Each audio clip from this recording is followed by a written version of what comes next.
Live from New Delhi, you're watching Lead India News Hour, India's voice to the world with me, Deepika. Coming up in the next 1 hour. India's Foreign Secretary Vikram Misri to brief Parliament Standing Committee on External Affairs on the current India-Pakistan foreign policy developments post-Operation Sindoor. US President Donald Trump to hold telephonic conversation with Russian President Vladimir Putin on ending Russia-Ukraine conflict. Also plans to speak with Ukraine President later. Iranian Foreign Minister reaffirms Tehran's unwavering stance on its right to enrich uranium, says Iran to keep enriching uranium with or without a deal. Former US President Joe Biden diagnosed with aggressive form of prostate cancer, which is pouring in for a fast and successful recovery. And in sports, Carlos Alcaraz routs rival Yannick Sinner to win Italian Open in Rome, a week ahead of French Open.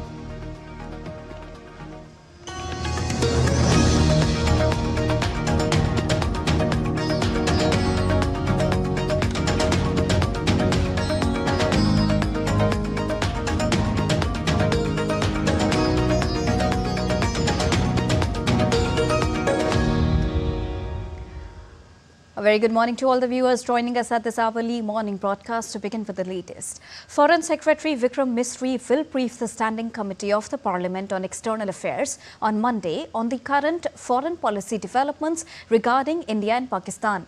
The Foreign Secretary will brief the Parliament panel headed by Congress Member of Parliament Shashi Tharoor on the developments which were marked by India striking terror sites in Pakistan, followed by days of intense conflict between the two countries before they agreed to stop military actions. The Foreign Secretary has regularly briefed the committee on a host of foreign affairs issues, including developments in India's neighbourhood like Bangladesh and in its ties with Canada as well.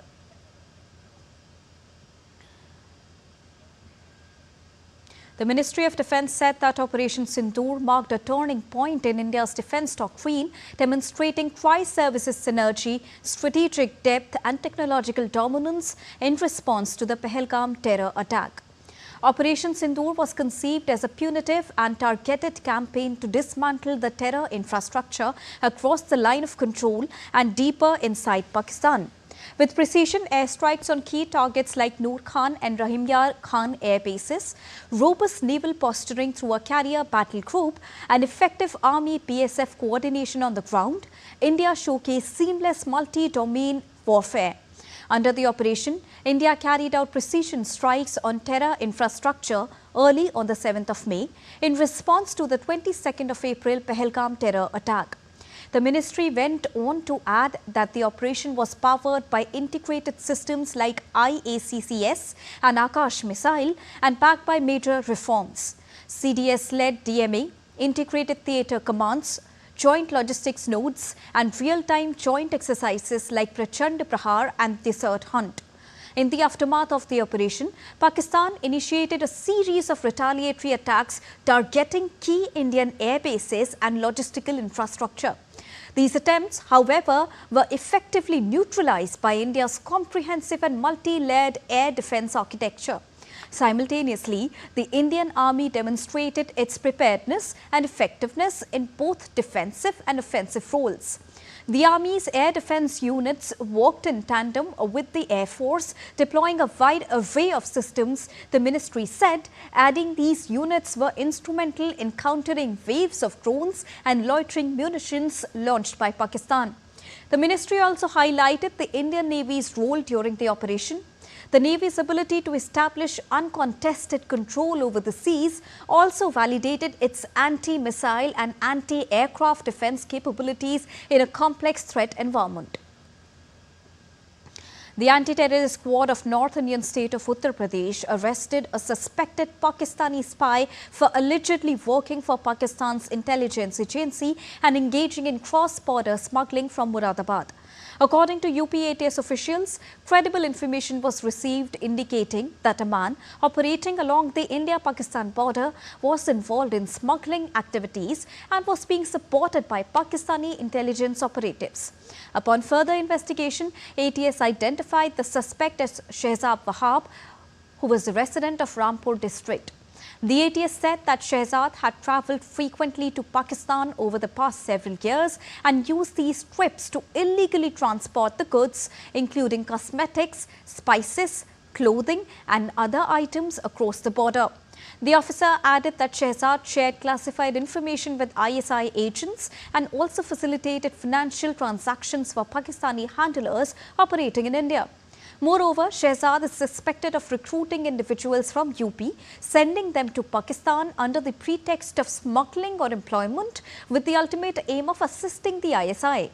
Now, based on the collected evidence, the ATS registered an FIR at the ATS police station in Lucknow under relevant sections of Bharatiya Nyaya Sanhita, including charges related to espionage and national security. He was presented before a competent court and further legal proceedings are underway.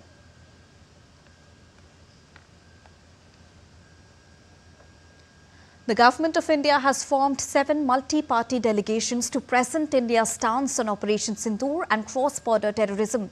Comprising leaders from various political parties, these delegations will visit key global nations. The delegations will depart on the 23rd of May or 24th of it for a 10-day tour. And before their visits, they will be briefed in 2 phases by the Foreign Secretary at the Parliament House. The all-party delegations formed by the Government of India to represent India's stance on Operation Sindoor and cross-border terrorism symbolizes unity under the message "One Mission, One Message, One Bharat." Their goal is to convey India's collective resolve against terrorism to key international partners. बाहर diplomatic सफारती कोशिशें करना बहुत अच्छी बात है, यही है क्योंकि जंग का ज़माना चला गया, आज डिप्लोमेटिक मेजर्स की बात है, डिप्लोमेटिक इनिशिएटिव्स की बात है. I appreciate all the MPs as unitedly they have raised their voice. They have told we are not representing the party, we are representing my country. And our Honorable Prime Minister, we thank our Honorable Prime Minister for forming such MP delegation to go to each and every country. An all-party delegation led by BJP leader Bailout Panda will visit countries including Saudi Arabia, Kuwait, Bahrain and Algeria. Besides Bailout Panda, the delegation includes BJP MPs Nishikant Dubey, Fangnong Konyak, Rekha Sharma, AIMIM MP Asauddin Owaisi, Ghulam Nabi Azad, among others. The second all-party delegation led by BJP leader Ravi Shankar Prasad will visit the UK, France, Germany, the EU, Italy and Denmark. TDP MP Dr. Duggapati Purandaswari, Shiv Sena UBT MP Priyanka Chaturvedi, among others, will be part of the delegation. The third all-party delegation led by JDU MP Sanjay Kumar Jha will visit Indonesia, Malaysia, the Republic of Korea, Japan and Singapore. BJP MPs Aparajita Sarangi, Brij Lal, Pradhan Barua, Hemang Joshi, AITC MP Yusuf Pathan and others will also be part of the delegation. The fourth all-party delegation led by Shiv Sena MP Shrikant Eknath Shinde will visit UAE, Liberia and the Democratic Republic of Congo and Sierra Leone. BJP MPs Basuri Swaraj, former MP SS Ahluwalia and others will also be part of this delegation. The fifth all-party delegation led by Congress leader Shashi Tharoor will visit the United States of America, Panama, Guyana, Brazil and Colombia. The delegation includes LJP MP Shambhavi Chaudhary, BJP MP Tejasvi Surya and others. The sixth all-party delegation led by DMK MP Ganimoi Karunanidhi will visit Spain, Greece, Slovenia, Latvia and Russia. The delegations include SP MP Rajiv Rai, NC MP Mia Altaf Ahmed, BJP MP Brijesh Chauta and others.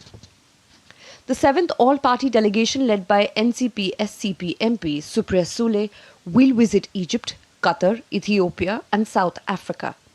The delegation includes BJP MPs Rajiv Pratap Rudi, Anurag Singh Thakur, Congress MP Manish Tiwari and others.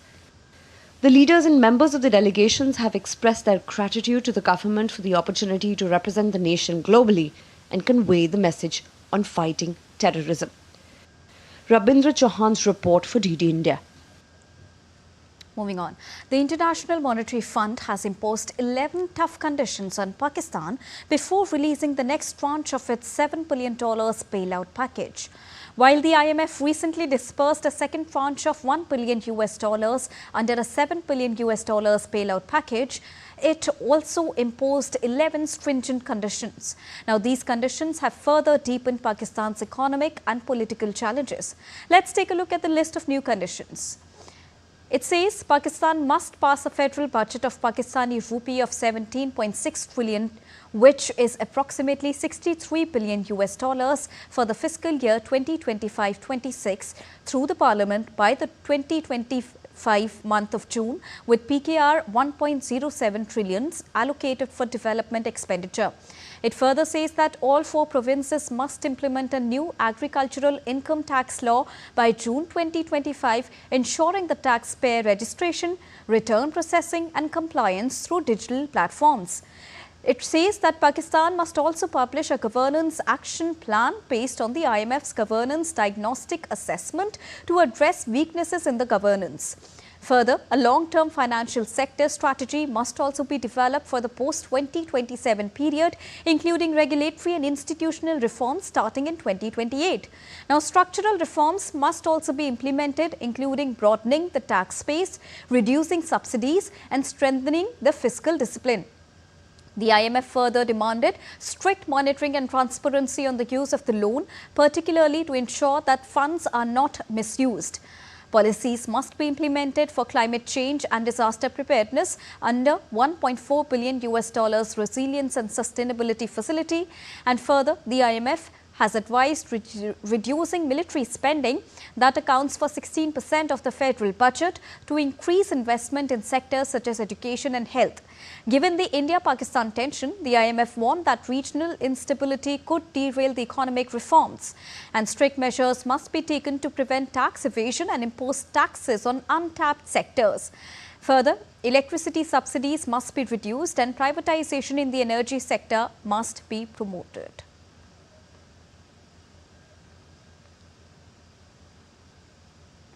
And to get you more on this, I'm joined by DD India correspondent Amritpal Singh.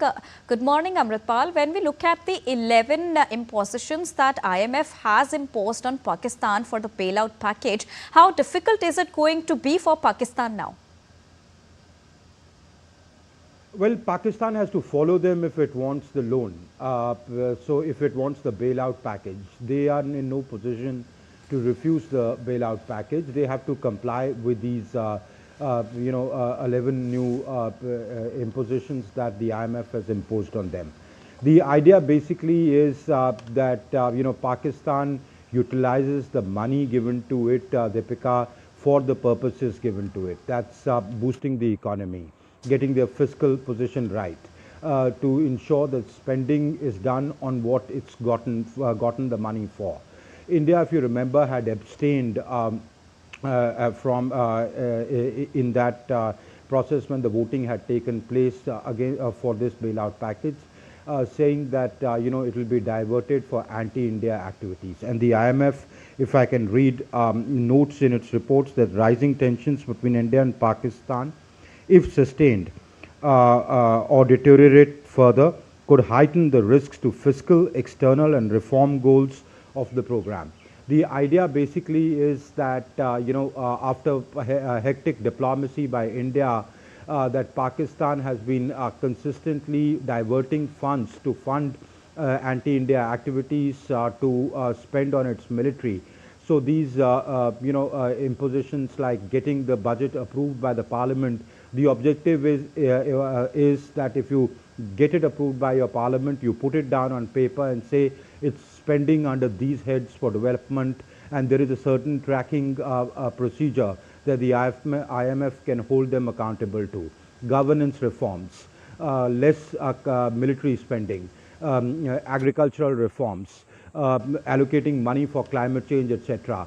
So the idea essentially is to see that the money given to Pakistan is used for improving its fiscal health, for improving its economy and spending where it's required, rather than using it for anti-India activities or boosting its military spending that can be eventually used against India. So that's the whole purpose of this whole exercise. And also, if you would remember, Amritpal, in the latest address, Raksha Mantri Rajnath Singh also urged the IMF to reconsider its bailout plan to Pakistan, since any help extended to it would directly or indirectly be a help to the terrorists as well. How are we seeing this latest move in light of India's strong stand against terrorism? Rajnath Singh had said that while addressing in Bhuj, the Air Force Station in Bhuj. The idea was to, send a message across to the international community saying that, okay, you've approved the bailout, but we suspect that the bailout will be utilized for purposes other than what it's allocated for or what it's disbursed for. India has been consistently saying that. The IMF, though it approved the bailout package and will immediately disburse about $1 billion, but by putting these conditions, it's ensured that Pakistan, at least in letter, if not in spirit, follows what the conditions are. Mr. Rajnath Singh's aberration or the diplomatic outreach by India to other countries, including to the IMF and the member countries of the IMF, has been exactly pushing the point that, look, they are a wayward nation who utilizes international money not for the welfare of its people, but for creating regional instability and ratcheting up tensions with India. Deepika. All right. Thank you so much, Amrit, for joining us and bringing us the latest on this developing concern. Now, the spirit of patriotism is sweeping across the nation as the 11-day-long Tiranga Yatra continues to stir hearts and unite citizens in honor of India's brave defence forces. As part of the nationwide campaign to celebrate the success of Operation Sindhur and the valour of Indian Army, residents of Indian port city of Visakhapatnam took out Tiranga Yatra on Sunday.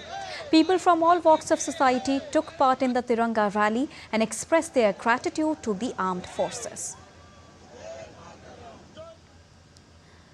Tiranga Yatra was also taken out in northwest Indian city of Jodhpur on Sunday evening to honour the unforgettable success of Operation Sindhur that gave a unique introduction to the amazing courage and valour of Indian Army and the brave soldiers.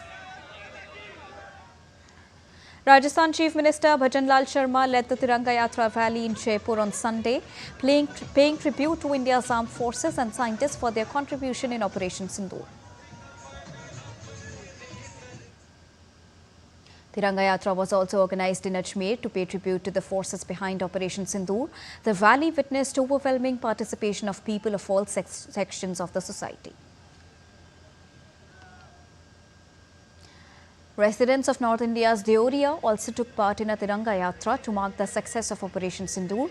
People marched with the national flag held high, expressing gratitude and unwavering support for the armed forces. A massive Tiranga Yatra was also organised in UP's capital, Lucknow. The Tiranga Yatra being conducted to instill a sense of national pride and unity within the citizens. The special focus of this rally is to recognise the valour of armed forces.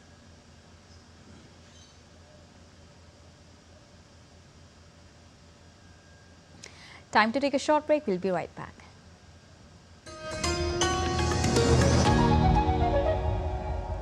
Issues, hidden agendas, twists and turns, strategic games. We think all dots are linked. We just need to connect them. Join me every week as I connect the dots to unravel hidden designs in statecraft, mysteries, and decode issues that matter to you.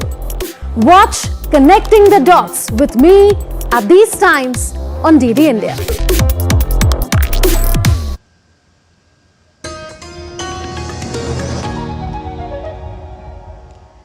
Welcome back after that short break. You're watching DD India News Hour.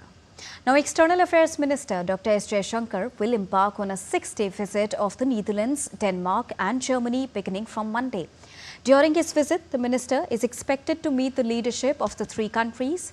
External Affairs Minister Dr. S. Jaishankar will start his 6-day European countries visit from the 19th of May and will also hold discussions on the entire gamut of bilateral relations and regional along with global matters of mutual interest.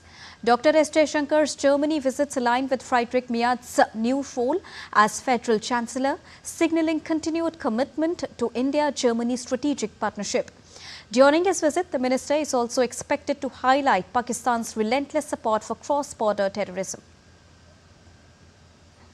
In a major breakthrough for security forces in Jammu and Kashmir, 2 suspected individuals were caught with weapons and explosives during a checkpoint operation in Shopian district. The suspects were nabbed by a team comprising the Special Operations Group Shopian, CRPF 178 Battalion and 34 Rashtriya Rifles. Following the recovery, an FIR was registered under the relevant sections of the law, and an investigation is now in progress to find out more about the suspects and their intentions. This incident highlights the ongoing challenges faced by security agencies in Jammu and Kashmir, especially in South Kashmir areas like Shopian, which have seen repeated attempts by terror groups to smuggle weapons or carry out attacks. Global updates now. British Prime Minister Keir Starmer is all set to host European Union leaders in London on Monday in the most significant efforts to reset ties since Britain left the European Union in 2020 after 4 years of acrimonious talks. Starmer is trying to secure a deal that will include tangible benefits for Britons to offset the concessions it will need to make it to Brussels. Britain wants the deal to include the use of faster e-gates for British travellers at European Union borders, reduce red tape on food trade, and a new defence and security partnership that could allow British companies an access to European Union loan scheme worth $167 billion. It also hopes to agree closer ties on energy and carbon markets, better cooperation on migration smuggling gangs, mutual recognition of certain professional qualifications, as well as an access for touring artists and data sharing. Now let's quickly give you an update on Russia-Ukraine conflict. US President Donald Trump will speak with Russian President Vladimir Putin, followed by Ukrainian President Volodymyr Zelensky and the NATO leaders to push for a ceasefire deal between Russia and Ukraine. Concluding their meeting in Turkey's Istanbul on Friday, delegations of Russia and Ukraine agreed to hold a new round of negotiations and have a large-scale prisoner swap. As a key outcome of the 2-hour talk, the two sides agreed to a prisoner exchange involving 1,000 people from each of the sides. Earlier on Thursday, Ukrainian President Volodymyr Zelensky said that a Ukrainian delegation would attend the upcoming peace talks in Istanbul with a commitment to ending the conflict with Russia, though he would not personally show up at the negotiating table. British Prime Minister Keir Starmer and fellow leaders of France, Germany and Italy again pressed the need for sanctions against Russia in a call with President Donald Trump before his telephonic summit with Vladimir Putin. Starmer, German Chancellor Friedrich Merz, France's President Emmanuel Macron and Poland's Prime Minister Donald Tusk also spoke with Donald Trump after the Istanbul talk. The leaders discussed the situation in Ukraine and the catastrophic cost of the conflict to both of the sides. Looking ahead to Trump's call with Putin today, the leaders discussed the need for an unconditional ceasefire and for Putin to take peace talks seriously. European leaders stepped up the warnings of new sanctions against Russia. Amid a new burst of diplomacy, Ukraine's President Volodymyr Zelensky met US Vice President J.D. Vance and Secretary of State Marco Rubio on the sidelines of the Vatican ceremony. It was the first meeting between Zelensky and Vance since they clashed during the talks at the White House in the month of February.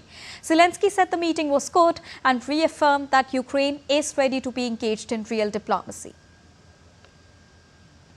The European Union seeking a defence partnership with Australia as the bloc is currently looking forward to forge a united international response to the Ukraine conflict and other global crises.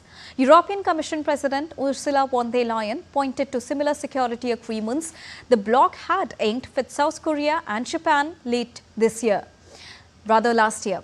The European Union has been racing to build new security ties as it confronts fears the United States may walk away from the continent under President Donald Trump. Israeli Prime Minister Benjamin Netanyahu announced a decision to lift the blockade on Gaza to allow the entry of limited aid as international criticism mounts over the severe humanitarian crisis in the enclave. In a statement, Netanyahu's office said Israel will allow the entry of a basic quantity of food for the Gaza population to prevent a hunger crisis. It added that the move followed a recommendation by the military and was motivated by the operational need to expand the intense fighting to defeat Hamas. UN agencies have reported worsening humanitarian conditions in Gaza since the blockade was imposed on the 2nd of March. The Integrated Food Security Phase classification reported earlier in the month of May that about 93% of Gaza's population was experiencing food insecurity ranging from crisis to catastrophic levels. Iran's Foreign Minister Abbas Araghchi stated on Sunday that the country will continue enriching uranium with or without a deal with world powers. Despite ongoing nuclear negotiations, Araghchi emphasized Iran's stance, asserting that if the US seeks to prevent Iran from acquiring nuclear weapons, a deal is possible. He also reaffirmed Iran's right to enrich uranium for peaceful purposes, though it may accept temporary restrictions on levels and amounts. Currently, Iran enriches uranium to 60%, well above the 3.67% limit set by the 2015 deal, but far below the 90% required for nuclear weapons.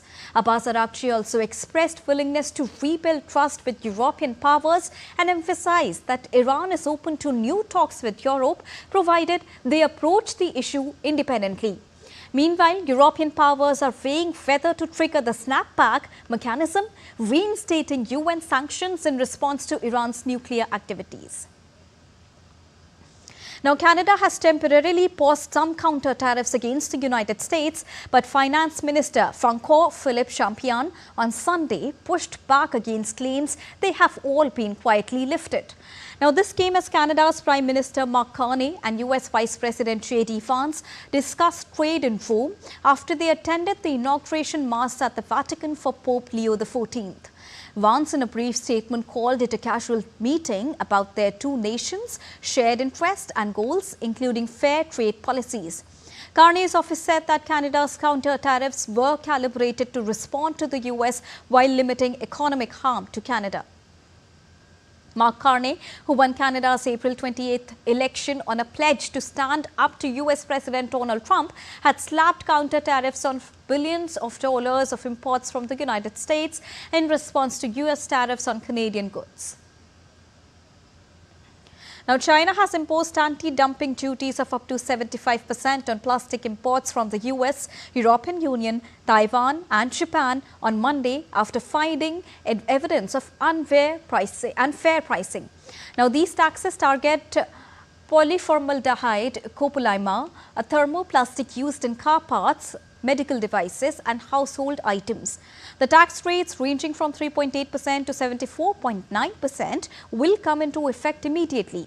Now, this move also allows a recent 90-day tariff reduction between the US and China, easing tensions in their ongoing trade conflict. Time to take a short break, but still to come on the other side. Pro-European candidates shape elections in Romania, Poland and Portugal amid rising far-right pressure. In the US, New Jersey transit strike ends after a tentative agreement, service to resume on Tuesday. And Indonesia's Mount Lewatobi Laki-Laki volcano erupts once again.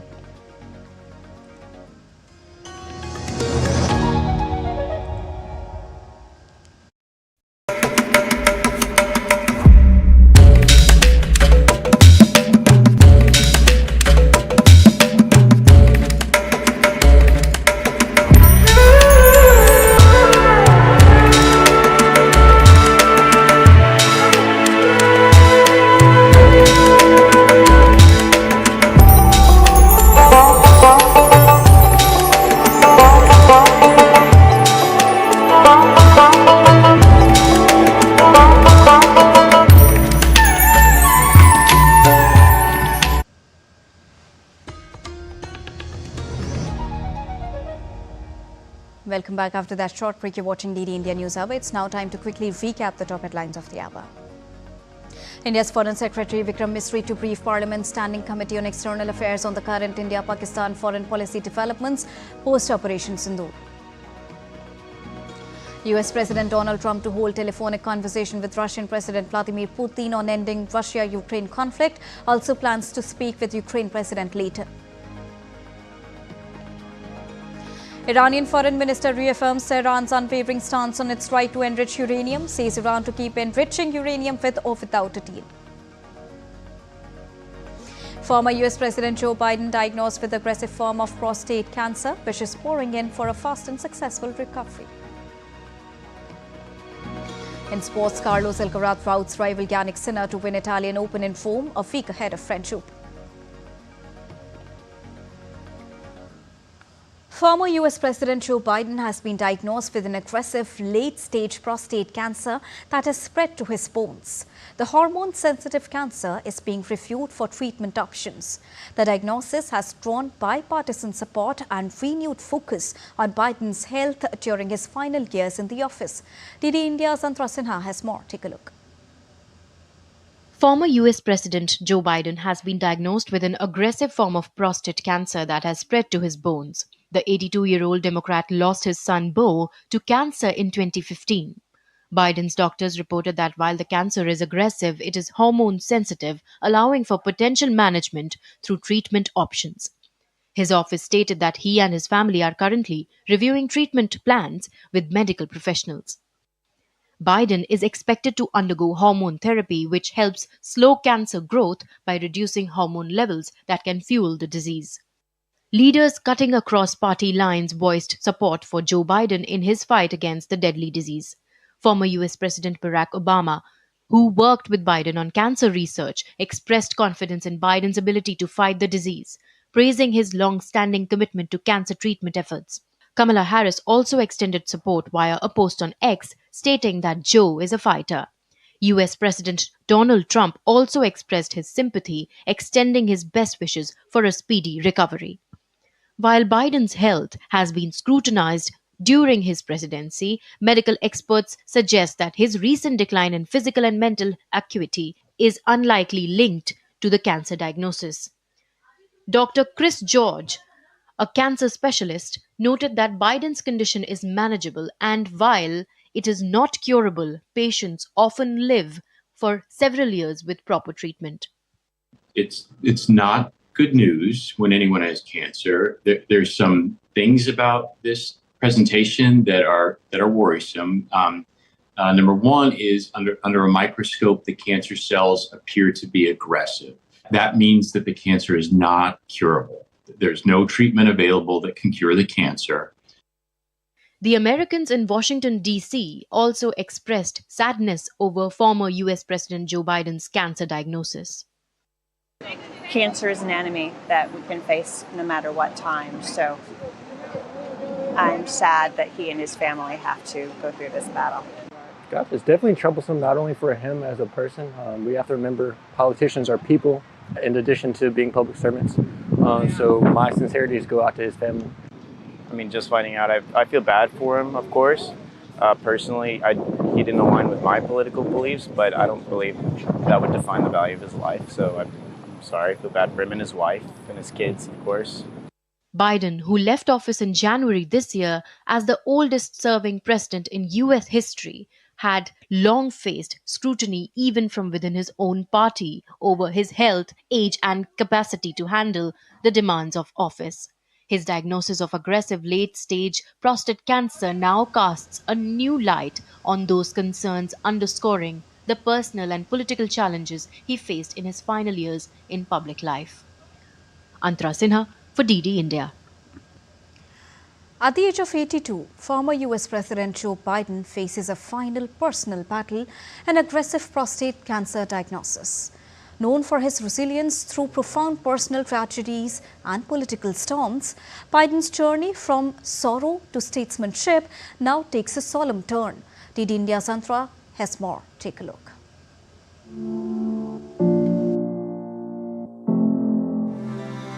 Former US President Joe Biden's long and storied political journey has always been shadowed by loss, shaped by resilience, and carried forward by a quiet, enduring grit. Now at 82, the 46th US president faces one of his most intimate battles yet. an aggressive form of prostate cancer that has spread to his bones. It marks a poignant, solemn turn in the twilight of a life spent in service. Biden's office confirmed the diagnosis on Sunday, just years after he lost his son Beau to brain cancer, a tragedy he's spoken about often and one that shaped his advocacy for cancer research. Hormone sensitive and severe, the cancer leaves room for treatment, though not a cure. His presidency, hard won in 2020, was historic. He steered the nation out of a pandemic, appointed the first Black and South Asian female vice president, and pursued landmark legislation. A disastrous 2024 debate performance led to Biden's reluctant withdrawal from re-election, paving the way for Kamala Harris, who ultimately lost to Donald Trump. Biden insisted he could have won, though increasing scrutiny around his cognitive fitness painted a precedent in decline. Biden's rise from tragedy remains central to his story. After losing his wife and daughter in a 1972 car crash just days after being elected to the US Senate at age 29, he survived 2 brain aneurysms in 1988 and in 2015 the loss of his son Beau to cancer. He rebuilt his life with the support of his second wife, Jill. As he left office this year, he controversially pardoned his younger son Hunter amid ongoing legal troubles. In 2023, he had a basal cell carcinoma removed following earlier treatments for non-melanoma skin cancers. Through all these battles, he often repeated his father's mantra, "When you get knocked down, get back up." His final speech warned of an oligarchy taking shape in America, a somber end to a career defined by public service and personal resilience. Antara Sinha for DD India. Well, Indian Minister of State for Information and Broadcasting, Dr. L. Murugan, visited public broadcaster Doordarshan's Bengaluru Kendra. The minister inspected various departments of the Doordarshan Kendra and reviewed the functioning of the staff. He interacted with the senior officials to review the progress and transformation happening at the Doordarshan Kendra and gave necessary advice and guidelines on cleanliness. Further, the minister planted a sapling at Doordarshan Kendra as part of a tree in the name of Mothers campaign, which is an initiative under the vision of Prime Minister Narendra Modi.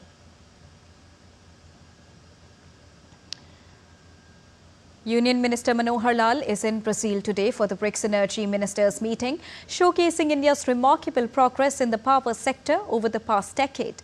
In a heartfelt interaction at the Indian Embassy in Brasilia, the minister praised the Indian diaspora for keeping the nation's values alive despite being far from home. He acknowledged their contributions to Brazil's growth and urged them to continue spreading Indian ideals globally.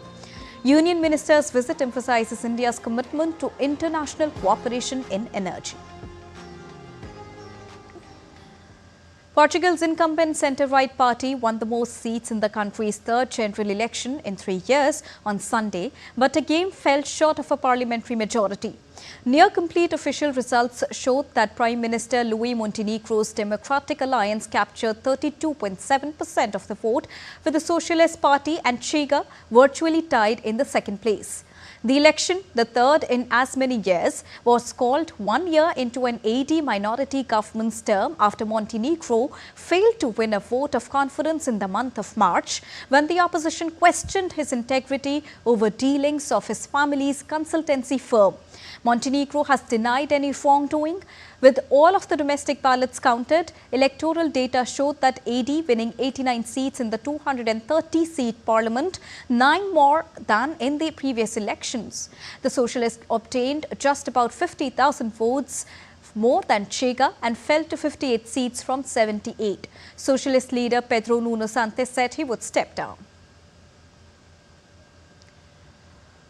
Polish Liberals performed worse than expected in a presidential election on Sunday. Exit polls showed as Rafal from ruling centrist Civic Coalition scraped to victory.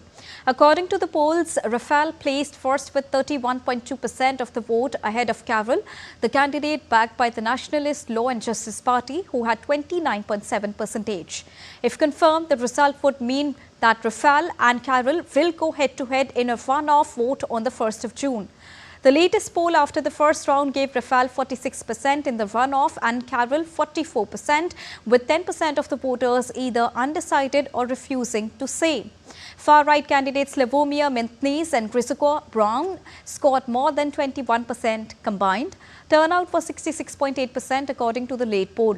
One more updated poll that takes into account partial official results will be published later during the night. In a setback for Europe's surging nationalist forces, Nicoso Dan, a centrist mayor and former mathematics professor, on Sunday won the presidential election in Romania. Nicoso Dan defeated a hard-right candidate George Soman, who is aligned with President Donald Trump and has opposed military aid to Ukraine. Now, with more than 98% of ballots counted, preliminary official results gave 54% of the vote in the presidential runoff to Dan. His opponent George had been widely seen as the front-runner, drew only 46%. George concedes defeat to his opponent Dan. Now, tens of thousands of demonstrators packed Budapest Kossuth Square in front of the parliament to protest against a planned law that would allow the government to sanction NGOs and media it deemed a threat to Hungary's sovereignty. Now, it is the latest move by nationalist Prime Minister Viktor Orban, who has already tightened control over courts, the media and civil society since returning to power in 2010. Moving on, at least 14 people killed in Western Sudan when the paramilitary rapid support forces shelled a displacement camp in Darfur. The attack struck a famine-stricken area in the war-torn western region. According to local emergency response room, the artillery attack targeted the Abu Shok camp, one of many groups providing aid across Sudan since the war between the army and the rapid support forces started in the month of April 2023. And now let's get you all the latest from the ongoing Cannes Film Festival. The much-awaited Wes Anderson's film, The Phoenician Scheme, captivating audiences and critics alike. The star-studded cast arrived in a vintage bus, adding a whimsical touch to the event. Following the screening, the film received an impressive 6.5-minute standing ovation. The cast includes Benicio del Toro, Mia, Michael Cera and Riz Ahmed, alongside many other A-listers. As the film gears up for international release, anticipation builds among the fans and film enthusiasts alike. Now, this premiere marks yet another milestone in Anderson's celebrated career, reaffirming his position as a master filmmaker. We're heading for a short break. We'll be right back, but still to come on the other side. Microsoft to unveil its latest tools for developers building AI systems. The tech giant wants AI agents to work together and remember things. In IPL, Gujarat, Punjab and Bangalore seal playoff spot. And Sporting Lisbon celebrates winning the Portuguese league title.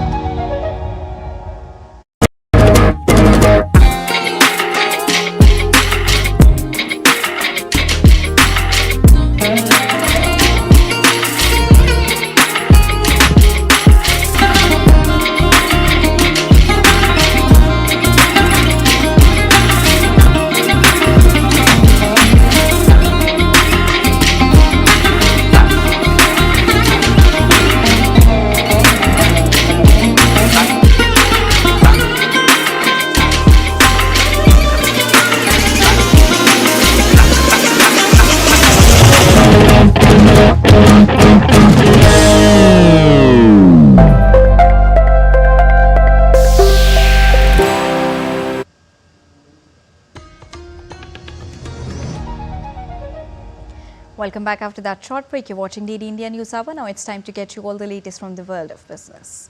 Microsoft envisions a future where any company's artificial intelligence agents can work together with agents from other firms and have better memories of their interactions. Microsoft is holding its Build conference in Seattle on the 19th of May, where analysts expect the company to unveil its latest tools for developers building AI systems. But making an AI agent's memory better costs a lot of money because it requires more computing power. Microsoft is focusing on a new approach called structured retrieval augmentation, where an agent extracts short bits of each turn in a conversation with a user, creating a roadmap to what was discussed. The US dollar trimmed a 4-week gain in early Asian trade as markets digested a surprise downgrade of the US government's credit rating and as lingering trade frictions weighed on the sentiments. The greenback advanced 0.6% against major counterparts last week after a temporary trade truce between the United States and China eased fears of a global recession. But economic data pointed to rising import prices and waning consumer confidence. Moody's cut America's top sovereign credit rating by 1 notch on Friday, the last of the major rating agencies to downgrade the country, citing concerns about the nation's growing $36 trillion debt pile. While the Australian dollar edged up 0.1% after 3 days of losses, markets have priced in certainty for a quarter-point cut in the Reserve Bank of Australia's 4.1% cash rate on Tuesday. You're watching DD India News Hour, and now it's time to get you all the latest action from the world of sports. To begin with tennis first. World number 3 Carlos Alcaraz lifted the Italian Open on Sunday after beating world number 1 and rival Jannik Sinner in straight sets in the final. Alcaraz won his 3rd title of the season just before the French Open that kickstarts next week. The Spaniard claimed victory in his 4th final of the season and fired a warning message to the rest of the men's tour for Roland Garros, where he will defend the title. Sinner tops the world rankings, but his 26-match winning streak was ended by Alcaraz, also the man who had last beat him in last year's China Open final. Alcaraz is the only man to beat Sinner in a tour final since the start of 2024, when his Italian rival began his rise to the top of men's tennis and 3 Grand Slam titles. In cricket, Gujarat Titans qualified for the playoff after beating Delhi Capitals by 10 wickets at Arun Jaitley Cricket Stadium in New Delhi on Sunday. Titans' victory also sealed Royal Challengers Bengaluru and Punjab Kings qualification for the last 4 stage. Batting first, Delhi scored 199 for 3 on the back of KL Rahul's unbeaten 112 off 65 balls. In reply, opener Sai Sudarshan and Shubman Gill scripted an incredible run chase without losing a wicket. Sudarshan hammered his 2nd ton in IPL, while Gill scored 93 runs to make light work of the target. Delhi Capitals, meanwhile, must win both of their remaining matches and rely on other results to stand a chance of qualifying for the knockout stage. Staying in IPL, Lucknow Super Giants will face Sunrisers Hyderabad in a do-or-die match in Lucknow on Monday. 3 defeats on the trot and 4 in the last 5 have left Lucknow Super Giants' knockout hopes hanging by the thinnest of threads. Lucknow needs to win its 3 remaining matches, starting with the clash against Sunrisers Hyderabad, and hope for the team above them to stumble for an improbable top 4 finish. Super Giants currently sit 7th on the points table, having won 5 and lost 6 of their 11 matches. Already out of playoff race, Sunrisers Hyderabad will be playing for pride and aiming to end their season on a positive note.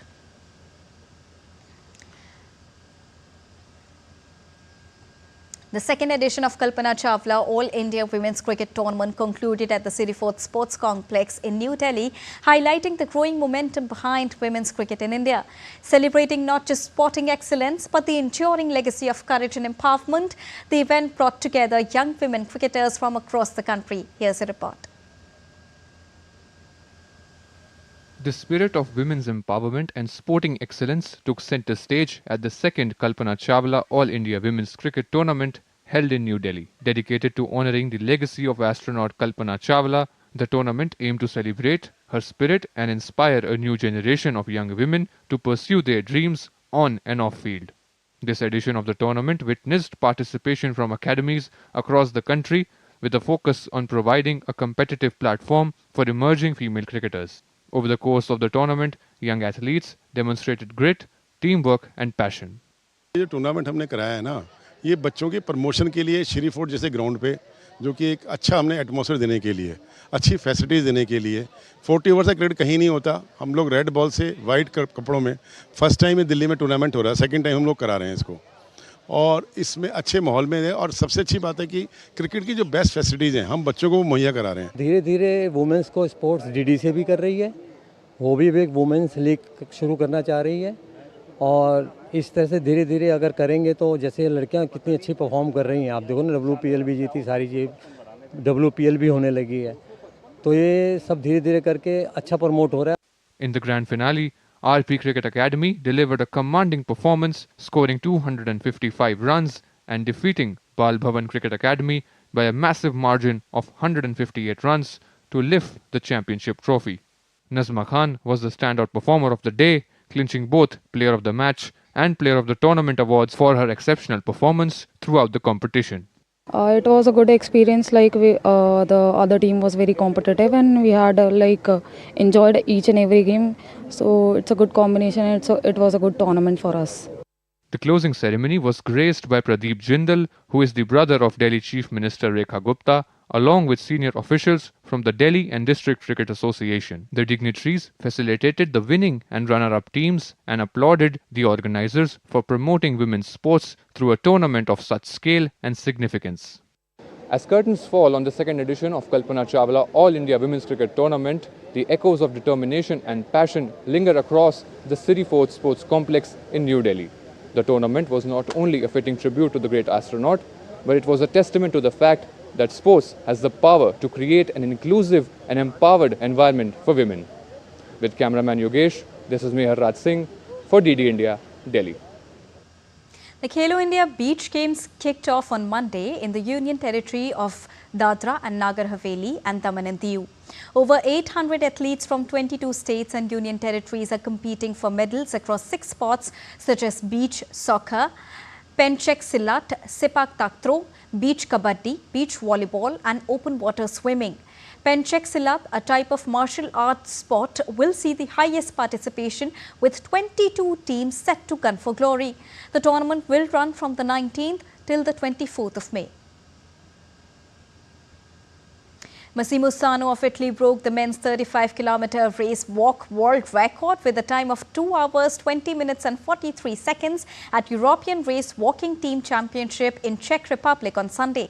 Stano, who won gold in men's 20 kilometers race walk at the Tokyo Olympics and finished 4th at the Paris Games, broke Ivan Dunphy's record by 57 seconds in Port Brady town. The 33 years old also won gold in 35 kilometers race walk at the 2022 World Athletics Championship and helped Italy win gold at the 2023 European Race Walking Team Championships. And before we close, it's now time to bring you some exciting visuals as Lisbon turned green as the fans celebrated Sporting CP's victorious triumph over Vitória Guimarães, making them the Primeira Liga champions. Sporting finished as table toppers with 82 points in a closely contested race, finishing 2 points ahead of city rivals Benfica. This marked Sporting's 21st league title.